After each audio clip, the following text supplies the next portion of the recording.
Hello hello hello मेरे प्यारे बच्चों, कैसे हैं आप सभी लोग। आई होप आप सभी लोग बहुत ज़बरदस्त होंगे। मैं हूं शशांक सिंह राजपूत, आप सभी का स्वागत करता हूं CVT अड्डा 24/7 पर।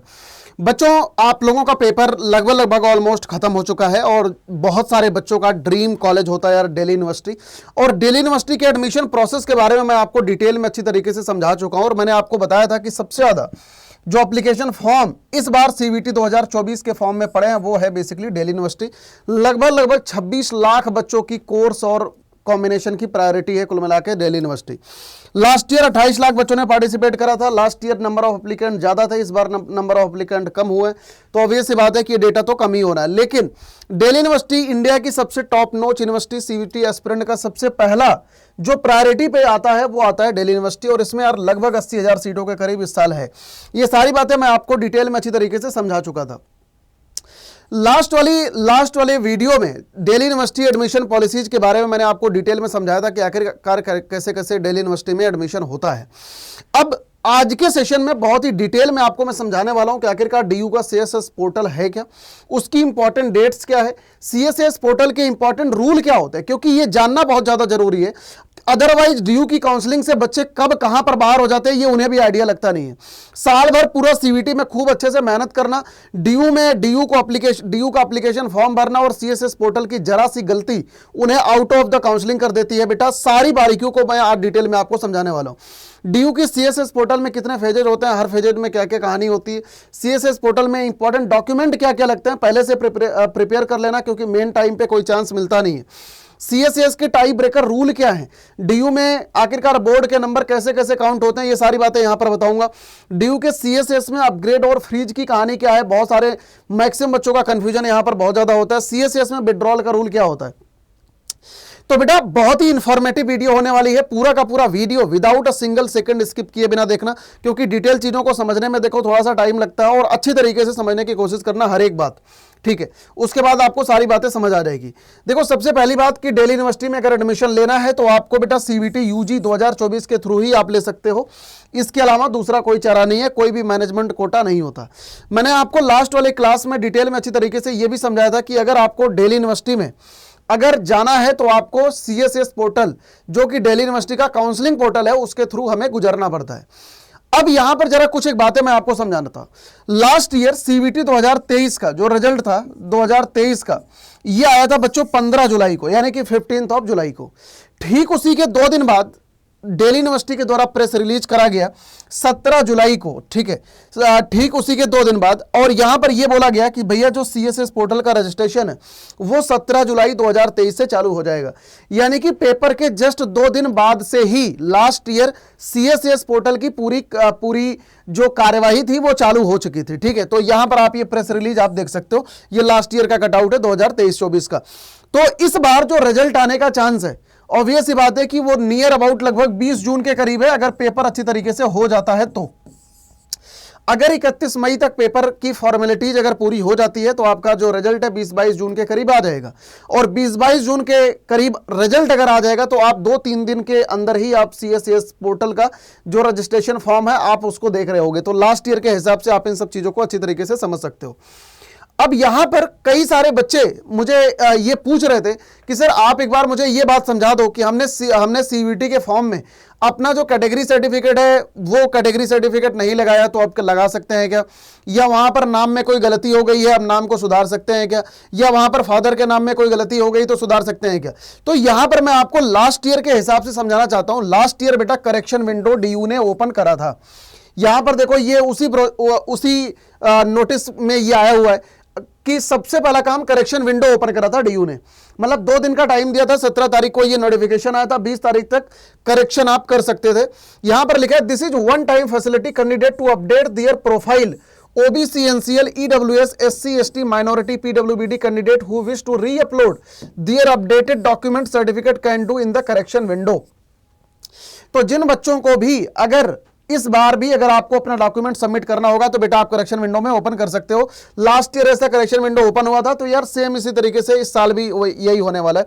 लेकिन यहां पर कुछ एक चीजें अलाउ नहीं करी गई थी, जैसे कि आपका कैंडिडेट नाम, आपका फोटोग्राफ, कैंडिडेट का सिग्नेचर, कैंडिडेट का gender, registered email ID, mobile number, candidate की कैटेगरी, सब कैटेगरी, कास्ट, सप्लीमेंट्री कोटा, ये सारी चीजें आप चेंज नहीं कर सकते थे। आप अपना डॉक्यूमेंट अपलोड कर सकते थे। इनके अलावा ऑब्वियस सी बात है सारे के सारे फील्ड को आप चेंज भी कर सकते थे। यहां पर देखो ये भी लिखा है, candidate will also not be able to apply ECA sports supplementary quota during this window, however they may reupload there certificate. मतलब कि अगर किसी ने सर्टिफिकेट को अपलोड नहीं करा होगा तो वो अपलोड कर सकता है, अदरवाइज नहीं कर सकता।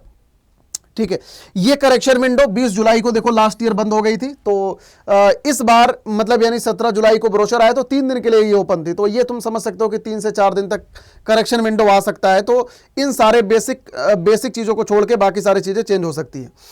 अब यार यहां पर सीएसएस के फीस स्ट्रक्चर के बारे में जरा जिक्र करते हैं। लास्ट ईयर के फीस स्ट्रक्चर का है ये तो लास्ट ईयर बच्चों 250 रुपए लगे थे यार किसके, ओपन, ओबीसी, एनसीएल और ईडब्ल्यूएस का, और 100 रुपए फीस थी एससी एसटी पीडब्ल्यूबीडी की। अब तुम्हारा डाउट यहां पर यह आएगा कि सर आखिरकार हमने सीबीटी एप्लीकेशन में ये पैसे जमा करे थे तो क्या दोबारा करना पड़ेगा? तो जी हाँ बेटा, दोबारा करना पड़ेगा। आप जब भी किसी भी यूनिवर्सिटी की काउंसलिंग कराओगे, हर यूनिवर्सिटी में आपको ये रजिस्ट्रेशन फीस आपको पे करनी पड़ती है, तो इसमें भी आपको पे करना पड़ेगा। बाय द वे ये लास्ट ईयर की फीस है, हो सकता है कि ये फीस इस साल वेरी कर जाए, मतलब 150 रुपए आगे पीछे हो जाएगा, और इससे ज्यादा तो क्या ही होगा। ठीक है, अब यहां पर मेजर स्टेप्स क्या होते हैं सीएसएस पोर्टल में, जरा इसको ध्यान से आप समझ लो बेटा। सबसे पहला ये होता है रजिस्ट्रेशन का, मतलब फेज 1 में आपका रजिस्ट्रेशन होता है, फेज 2 में चॉइस फिलिंग होती है, फेज 3 में सीट अलॉटमेंट होता है। हालांकि ये कहने वाली बातें हैं, लेकिन इसके अंदर भैया टेक्निकलिटी बहुत कुछ होती है। तो टेक्निकलिटी क्या क्या चीजें हैं, क्या क्या प्रोसेस होता है, डिटेल में अभी मैं आपको आगे समझाने वाला हूं। जरा 1 बाय 1 एक एक चीजों को समझते हैं। सबसे पहले बेटा फेज 1 में होता क्या है कि रजिस्ट्रेशन होता है। अब ये लास्ट ईयर का कटआउट है, लास्ट ईयर की ये डेट्स हैं, लेकिन जो प्रोसेस है सिमिलर ही 2022 में भी हुआ था, सिमिलर ही इसमें भी हुआ था। तो उस हिसाब से आप गेस लगा सकते हो कि पहले क्या क्या होता। देखो पहले क्या होगा, करेक्शन विंडो पहले ओपन हुई, कैंडिडेट का जिन्होंने फेज 1 में रजिस्ट्रेशन करा, मतलब इनकी 20 जुलाई तक ये करेक्शन कर सकते थे। ये लास्ट ईयर का है बाय द वे। इसके बाद प्रेफरेंस फिलिंग, यहां से प्रेफरेंस फिलिंग चालू हो गई। प्रेफरेंस फिलिंग कब से, ये 17 तारीख से 24 तारीख तक। लास्ट ईयर में ऐसा सीन था कि फेज 1 और फेज 2 दोनों को इकट्ठे ओपन कर रखा था, मतलब कि जो भी लोग अगर क्या कहते हैं रजिस्ट्रेशन कर चुके हैं तो उसके बाद वो प्रेफरेंस को भी भरना चालू कर सकते थे। ठीक है, उसके बाद ऑटो लॉक हो जाती है भैया प्रेफरेंसेज। ऑटो लॉक होने की डेट देखो 27 तारीख यहां पर दे रखा, 3 दिन बाद। उसके बाद सिमुलेटेड लिस्ट आती है रैंक की, कि आखिरकार आपके नंबर के हिसाब से क्या क्या कॉलेज मिल सकता है। इसकी लास्ट डेट 29 तारीख थी। मतलब सब में अगर तुम देखोगे तो 1-1, 2-2 दिन का गैप है। ठीक है, तो इससे ये आइडिया लगा लो कि इसमें प्रोसेस क्या क्या होता है। उसके बाद प्रेफरेंस चेंज विंडो खुलती है, आप अपने प्रेफरेंसेज को ऊपर नीचे भी कर सकते हो। फिर उसके बाद ये 29 तारीख और 30 तारीख, मतलब 2 दिन का टाइम इसमें मिला हुआ है। Declaration of first CSS allotment list, पहली सीएसएस की अलॉटमेंट आई है लगभग 15 दिन बाद, मतलब कि 17 तारीख से काउंसलिंग का प्रोसीजर चालू हुआ, 1 अगस्त को पहला अलॉटमेंट आया, मतलब कि 12-13 दिन का प्रोसेस इसके बीच में लग जाता है। इसके बाद आप सीट को एक्सेप्ट करते हो। एक्सेप्ट करने की लास्ट डेट देखो 1 अगस्त से लेकर 4 अगस्त तक यहां पर दे रखा, मतलब यहां पर 2-3 दिन का टाइम एक्सेप्टेंस का भी देता है। जब आप एक्सेप्ट करते हो तो उसको कॉलेज वेरीफाई करता है और कॉलेज अप्रूव करता है ऑनलाइन थ्रू। तो अप्रूवल कॉलेज का आने का ये 5 तारीख, मतलब कि 5 अगस्त। और इसके बाद last date of online payment, जब कॉलेज अप्रूव कर देता है तो आपको ऑनलाइन पेमेंट करना होता है, तो यानी कि ये 6 अगस्त को बेसिकली ये होता है। उसके बाद वैकेंट सीट आती है, जब एक बार ये प्रोसेस खत्म हो जाता है तो 7 तारीख को। तो ये समझ रहे हो, मतलब एक प्रोसेस होने में कितना टाइम लग रहा है। मतलब कि 17 जुलाई से प्रोसेस चालू हो रखा है और उसके बाद 6 अगस्त को जाके पहला अलॉटमेंट निकल रहा है, यानी कि नियर अबाउट लगभग इसके बीच में लगभग 20 दिन का टाइम लग जाता है बेटा। तो हिम्मत हारना नहीं है। और एक चीज यहां पे और समझाना चाहता हूं, तुम्हारे घर वाले नहीं समझेंगे इस बात को, बेटा डीयू की काउंसलिंग कम से कम 1.5 से 2 महीने चलती है, तो हिम्मत मत हारना किसी भी कीमत पे। ये पहला अलॉटमेंट आते आते ये लगभग 20 दिन का टाइम लगा हुआ है, समझ रहे हो। तो दूसरा अलॉटमेंट आने में भी कम से कम 6-7 दिन का टाइम लग जाता है, तीसरा आने में फिर 6-7 दिन का, उसके बाद चौथा आने में फिर 2-4 दिन का लगता है, फिर स्पॉट राउंड चालू होता है। इस तरीके से कम 1.5 से 2 महीने का प्रोसीजर चलता ही है। तो तुम्हारे को हिम्मत हारना नहीं है, समझ रहे हो ना, एंड मोमेंट तक काउंसलिंग करानी है। तो ये पूरा का पूरा इसमें कहानी होता है, ये पूरी की पूरी कहानी होती है। अब इसके बाद जरा इसमें चलते हैं कि आखिरकार कुछ एक बेटा इंपॉर्टेंट रूल्स और रेगुलेशंस को देखते हैं, जरा सीएसएस में क्या क्या जरूरी होता है और क्या क्या आपको बातें विशेष कर दिमाग में रखनी है। सबसे पहली बात यह है कि जो CVT 2024 का एप्लीकेशन नंबर है, ये जरूरी होता है CSCS पोर्टल में अप्लाई करने के लिए। तो आप अपना जो रजिस्ट्रेशन फॉर्म है या एडमिट कार्ड है उसको फेंकना मत, ये बहुत ही ज्यादा जरूरत होती है बेटा। नाम, signature, photograph of candidate will auto integrated form CVT 2024 portal. मतलब जो आपने CVT 2024 के फॉर्म में भरा है वहीं से ये नाम और signature, photograph, date of birth, ये सब वहीं से ऑटोमेटिकली ले लेगा, तो तुम इसको चेंज भी नहीं कर सकते। बस जो तुमने भर दिया वो भर दिया। दीज फील्ड नॉन एडिटेबल, ये इसको आप एडिट नहीं कर सकते।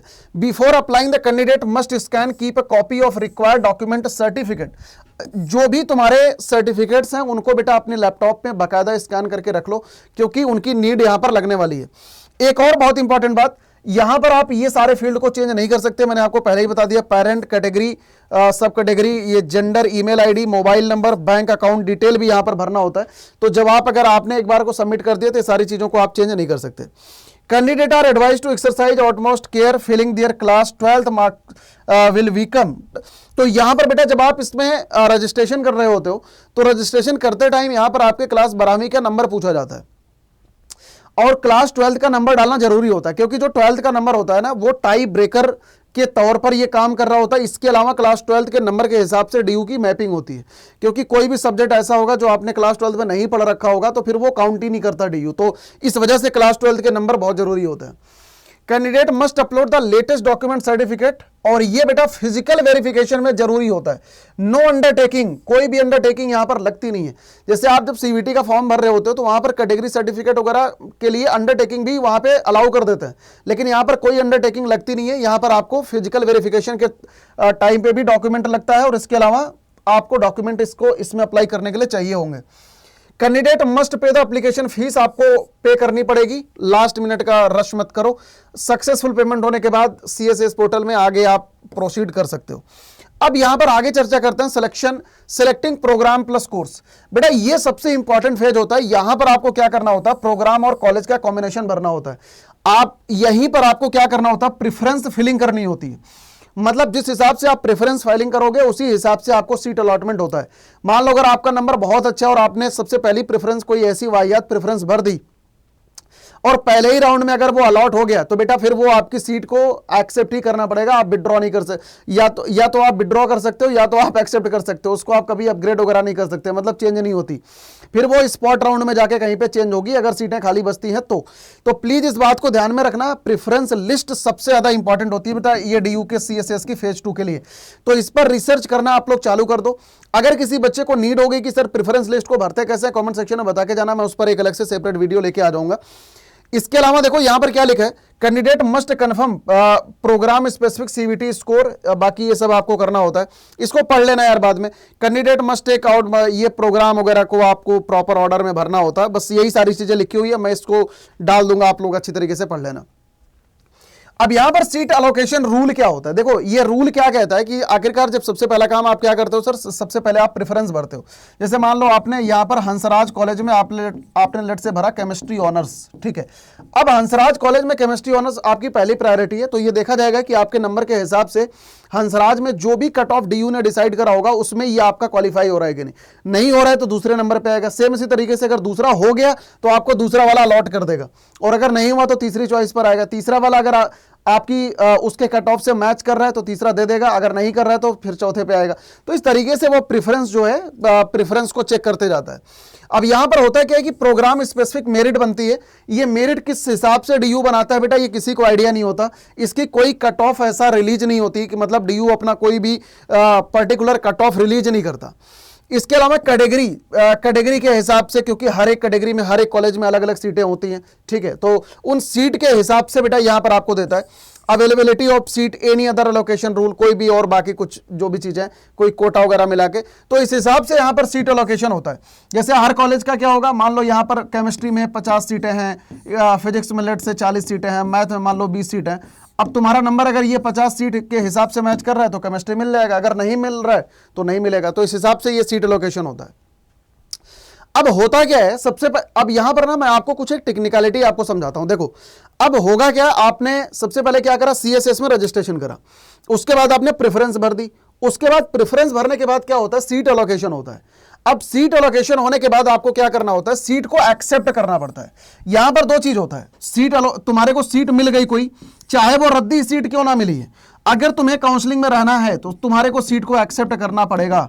और अगर तुमने इस पर कोई काम नहीं करा, मतलब कि अगर तुमने एक्सेप्ट नहीं करा तो वो तुम्हारे को सीएसएस के बाहर कर देगा। तो ये बात ध्यान रखना, तो ये तुम्हारे को आउट ऑफ सीएसएस कर देगा। समझ रहे हो बेटा, ये सब ऑटोमेटेड प्रोसेस होता है, ये कोई इंसान नहीं करता, आप ऑटोमेटिकली सीएसएस के बाहर हो जाओगे। तो ये बात ध्यान रखना। यहां पर देखो क्लियर कट लिखा है, to participate in subsequent round candidate must accept the allocated seat within the stipulated time. यहां पर आपको जो टाइम दिया जाता है 1-2 दिन का, उसके अंदर आपको सीट को एक्सेप्ट करना पड़ता है, नहीं करोगे वो आपको सीएसएस से बाहर कर देगा। तो ये बात ध्यान रखना, ठीक है। तो आगे चलता है, online approval by the college. जब आप सीट एक्सेप्ट करोगे उसके बाद क्या करेगा, कॉलेज अप्रूव करेगा ऑनलाइन। वो आपके डॉक्यूमेंट को देखेगा, वो वेरीफाई करेगा कि आखिरकार आपने सब चीजें सही भरी है कि नहीं, आप ये मिनिमम एलिजिबिलिटी क्राइटेरिया को होल्ड कर रहे हो कि नहीं, प्रोग्राम स्पेसिफिक एलिजिबिलिटी जो है वो आप होल्ड कर रहे हो कि नहीं, सब्जेक्ट मैपिंग आपकी प्रॉपर है कि नहीं, है ना। अगर सब्जेक्ट मैपिंग नहीं होगी तो फिर ये बाहर कर देगा। Validity authenticity of document certificate submitting by the candidate. जो आपने डॉक्यूमेंट भरे हैं वो मतलब स्पेसिफिक टाइम के हैं कि नहीं, तो ये सारी चीजों को कॉलेज चेक करेगा। अगर ये सारी चीजें आपकी सही हैं तो आपको फीस पेमेंट करना होगा, आपकी चॉइस लॉक हो जाएगी। अगर अदरवाइज आपको यहीं से रिजेक्ट कर देगा। अगर इसमें से कोई भी चीज अगर आपकी खराब है तो फिर वो रिजेक्ट कर देगा। During the online approval the college seek clarity information about this one, ये सब पढ़ लेना। आफ्टर वेरिफिकेशन कॉलेज क्या करता है, अप्रूव कर देता है या रिजेक्ट कर देता है प्रोविजनली आपकी सीट को। अगर कॉलेज अप्रूव करता है तो आपको करना क्या होता है, candidate must have to pay the admission fees. तो आपको एडमिशन फीस पहले नहीं पे करना होता कॉलेज का। सबसे पहला काम, जब सीट एलोकेशन होगा आप एक्सेप्ट करोगे, कॉलेज वेरीफाई करेगा, उसके बाद तुम इसकी फीस को पे करोगे। समझ आ रहा है बेटा। तो दिस इज द थिंग, ये पूरी इसकी टेक्निकलिटी होती है। अब यहां पर एक बहुत ही इंपॉर्टेंट चीज होती है, क्वेरी का रिस्पॉन्ड करना। जब आप इसकी काउंसलिंग को कराओगे तो वहां पर क्वेरीज का एक ऑप्शन होता है। जैसे मान लो अगर इनमें से कोई भी चीज आपकी वेरीफाई नहीं हो पाती तो कॉलेज क्या करता है, क्वेरी जनरेट करता है कि भैया आपका जो ये क्या कहते हैं, जो आपका ये डॉक्यूमेंट है ये अच्छे से नहीं दिख रहा है, तो आप इसको दोबारा री अपलोड करो। तो आपको लगातार क्वेरी को बेटा आपको चेक करना होता है। अगर आपने मान लो गलती से क्वेरी का रिस्पॉन्ड नहीं करा तो आपको सीएसएस के बाहर कर देगा, फिर आप दोबारा पार्टिसिपेट नहीं कर सकते सीएसएस के अंदर। तो आपके डैशबोर्ड में जो ये क्वेरी का ऑप्शन होगा, आपको रोज डेली उसको चेक करना पड़ेगा, क्योंकि अगर कोई भी गलती आप करोगे तो वो क्वेरी में ऑटोमेटिकली आएगा। तो आपको उसको रिस्पॉन्स करना रहेगा, रिस्पॉन्स नहीं करोगे ऑटोमेटिकली वो बाहर कर देगा। तो ये देखो लिखा हुआ है, candidate must regularly check the dashboard and respond to queries. अगर कोई भी कॉलेज रेज करता है तो ठीक है, उस स्टिपुलेटेड टाइम के अंदर ही आपको रिस्पॉन्ड करना होता है। Admission to provisionally allocated seat. अब एडमिशन कैसे होता है, लिखा है after the college approve the candidate must have to pay the admission fees. आपको फीस पे करना होता है उस सीट को एक्सेप्ट करके। The admission process will be treated as complete only after successful payment of the admission fees. अगर आप fees payment नहीं करोगे तो वो सक्सेसफुल नहीं होगा। अगर कैंडिडेट फेल हो जाता है फीस पे करने में within the stipulated time, तो ये जो है considered as cancellation of provisionally allocated seat. तो वो आपकी सीट गई अगर आपने एक्सेप्ट नहीं करा तो। The allocated seat shall be fortified, candidate will not consider subsequent CSS. अगर आपकी सीट ये कैंसिल हो गई, दोबारा आप सीएसएस में पार्टिसिपेट नहीं कर सकते, फिर उसके बाद आप स्पॉट राउंड में कर सकते हो, राउंड्स में नहीं कर सकते। The candidate will fortified all the right of allocated seat will not be considered for this one. ठीक है, क्लियर है। तो दिस इज द ये पूरा का पूरा कानून। तो आपको एक्सेप्ट करके फीस को जमा करना ही करना होता है, अदरवाइज उसका कोई रूल, उसके अलावा कोई ऑप्शन नहीं होता। एक और बहुत इंपॉर्टेंट चीज होती है यार, अपग्रेड फ्रीज ऑफ सीट। अब होता क्या है, जैसे मान लो तुम्हारे को सीट मिल गई, अब तुम्हारे को कोई ऐसी सीट मिली है जो तुम्हारे को अच्छी नहीं लग रही, तुमने फीस पेमेंट कर दिया, सब कर दिया। अब होता क्या है कि सीएसएस वैकेंट सीट निकालता है। यहां पर आप देख सकते हो ये सीएसएस क्या करता है, ये वैकेंट सीट निकालता है। अगर तुम इसमें देखोगे डिस्प्ले ऑफ वैकेंट सीट, एक राउंड पूरा होने के बाद वैकेंट सीट निकलती है। अब तुम वैकेंट सीट में देखोगे कि वैकेंट सीट में आखिरकार मान लो हंसराज में कोई सीट खाली है क्या, हिंदू में कोई सीट खाली है क्या। अब तुम्हारे को मन कर रहा है कि यार मैं ना अपनी सीट को अपग्रेड कर दूं। जैसे जो मेरे को मान लो तुम्हारे को चॉइस मिल गई, 10वीं वाली चॉइस मिल गई। अब तुम ये चाहते हो यार मेरे को ना पहली वाली चॉइस चाहिए, तो तुम क्या करोगे, तुम अपनी सीटों को क्या करोगे, अपग्रेड करोगे। समझ आ रहा है। तो यहां पर तुम्हारे को क्या करना है, अपग्रेड करना है। और अगर मान लो तुम अपनी सीट से संतुष्ट हो, तुमको जो सीट मिली उससे तुम खुश हो, तुम आगे नहीं पार्टिसिपेट करना चाहते, तो तुम यहां पर क्या करोगे, फ्रीज करोगे। तो ये दोनों का मतलब होता है। अगर आपको सीटों को चेंज करना है तो आप अपग्रेडेशन करोगे, लेकिन यहां पर अपग्रेडेशन में यह बात होती है कि जैसे मान लो तुम्हारे को ये 10वीं नंबर की चॉइस मिल गई लेट से, तो तुम 10वीं चॉइस के नीचे की सीट को अपग्रेड वगैरह नहीं कर सकते, ये तो तुम्हारी हट गई। अब ये जो ऊपर के 1 से लेकर 9 तक है ना, तुम इनमें सफल भी कर सकते हो और इसी में चीजों को अपग्रेड वगैरह भी कर सकते हो, इसी में आगे पीछे भी कर सकते हो, ऊपर की 9 चॉइसेस में। समझ आ रहा है? मतलब कि 10वीं चॉइस के नीचे, मतलब जो सीट तुमको मिल गई उसके नीचे की चॉइसेस में तुम कुछ भी नहीं कर सकते। इसी वजह से कहा जाता है कि ऊपर की चॉइसें ऐसी रखो जो अगर तुम्हें मिल जाए या तो तुम सेटिस्फाइड हो, फिर अदरवाइज उसमें कुछ कर नहीं सकते। अब इस हिसाब से तुम खुद ही सोचो, अगर मान लो पहली चॉइस तुमने कुछ ऐसी रख दी जो कि एकदम ही वाहियात है, जो तुम लेना ही नहीं चाहते, और यही पहली चॉइस अगर मिल गई, तो तुम क्या बाकी के काउंसलिंग में आगे पीछे कर पाओगे? नहीं कर पाओगे। तो इसी वजह से कहा जाता है कि आप पहली चॉइस को ना बहुत सोच समझ के करना चाहिए, पहली नहीं बल्कि ऊपर की टॉप 10 को, क्योंकि अगर गलती से भी मिल गई ना बेटा, तो टॉप 10 में तो चलो ठीक है, थोड़ा मोड़ा आप ऊपर नीचे कर सकते हो, अदरवाइज अगर मान लो पहले ही गलती से मिल गई तो फिर समस्या हो जाती है। लास्ट ईयर मेरे कई सारे बच्चों के साथ में ये सीन क्रिएट हुआ है, उन्होंने गलती से, पता लग रहा है ये पहले नंबर बहुत बढ़िया है, और ये पहले ही चॉइस ऐसी वाहियात रख दी कि वही पहले वाली मिल गई पहले राउंड में, उसके बाद वो सीट को विड्रॉ करना पड़ता है, दोबारा कोई ऑप्शन नहीं होता बेटा। अब ये cancellation of the seat, cancellation के वही रूल है यार, अगर आप कहीं भी, अगर आप फीस पेमेंट करने, अगर मान लो आपने फेलियर टू एक्सेप्ट, अगर सीट को एक्सेप्ट नहीं करा तो तुम्हारी सीट कैंसिल हो जाएगी। अगर तुमने यहाँ पर फीस को पे नहीं करा तो भी सीट तुम्हारी कैंसिल हो जाएगी। अगर तुमने यहाँ पर कोई भी फ्रॉड करा है, कोई भी डॉक्यूमेंट अगर तुमने गलत लगाया है तो भी सीट कैंसिल हो जाएगी। ठीक है, इसके अलावा यहाँ पर कोई भी मिनिमम एलिजिबिलिटी क्राइटेरिया अगर तुम्हारी मीट नहीं हो रही है, जैसे मान लो सब्जेक्ट मैपिंग वगैरह नहीं है प्रॉपर, तो कॉलेज तुम्हारी सीट को रिजेक्ट कर देगा। तो ये सारी चीजें हैं, अगर तुम्हारी सीट में अगर कुछ भी इधर उधर होता है तो इस तरीके से कैंसिल हो जाएगा। अब यहां पर तुम लोगों के लिए एक बहुत ही इंपॉर्टेंट चीज, टाई ब्रेकर रूल, ये 12वीं के नंबर के हिसाब से होता है, जरा इसको भी ध्यान से सुन लो। लिखा है candidate will hire percentage aggregate marks in best 3 subject class 12th में। मतलब कि अगर मान लो किसी 3 बच्चे का सेम नंबर आ रहा है तो सबसे पहले बेस्ट 3 सब्जेक्ट का नंबर देखा जाएगा जो क्लास 12th में जिसका ज्यादा है। अब मान लो बेस्ट 3 में भी बराबर आ गया तो बेस्ट 4 सब्जेक्ट देखेगा, बेस्ट 4 में भी बराबर आ गया तो बेस्ट 5 में देखेगा, और अगर बेस्ट 5 में भी सेम आ गया तो भैया डेट ऑफ बर्थ के हिसाब से देख लेगा। तो डेट ऑफ बर्थ में 10वीं के डेट ऑफ बर्थ में जिसका जो ज्यादा बड़ा होगा उसको पहले, उसको ज्यादा प्रायोरिटी दी जाएगी। तो दिस इज द रूल। ठीक है, अब यार यहां पर डीयू के सीएसएस डॉक्यूमेंट जरा देख लेते हैं बेटा कि आखिरकार इसमें डॉक्यूमेंट कौन कौन से लगते हैं, जरा इसको ध्यान से सुन लो एक बार को।